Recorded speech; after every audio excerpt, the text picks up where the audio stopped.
Joining us now over the phone from the UK is a Bloomberg Best and Chief U.S. Economist at High Frequency Economics in New York, Shepherdson. Ian, good to have you with us. And you got to wonder, and I would wonder from an economist perspective, where else are you going to try to find confirmation on this ADP jobs report? Oh, well, morning, Betty. This is really tricky because this number has just come completely out of the blue. There was nothing in any of the other data. We look at surveys, we look at things like the help wanted, we look at jobless claims, all sorts of indicators.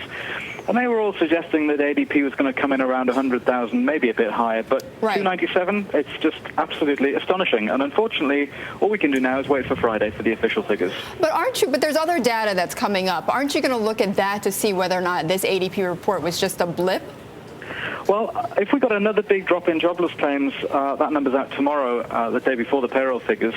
If it went down again, after the big drop last week, most people are expecting a rebound. But if that doesn't happen, if it falls again, that would certainly add to the idea that maybe ADP has captured some in the labour market. But we just don't know. Ian, what is your forecast on Friday?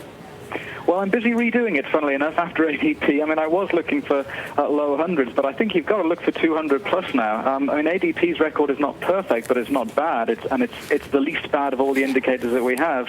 And it would be amazing now if we didn't get 200 plus. 200 plus headline number, right? Yeah, absolutely. I mean, the government component will probably be down a bit, but private is going to be 250-ish, something like that. And your unemployment rate? Unemployment rate? Well, remember, the unemployment rate comes from an entirely different survey, so there's no guarantee that even a big payroll number will be accompanied by a drop in unemployment. So I think the safest bet there is to assume very little change. All the action's going to be on the payroll front, I think. You said you were currently looking at revising your number. What is that a product of? When are you going to do it?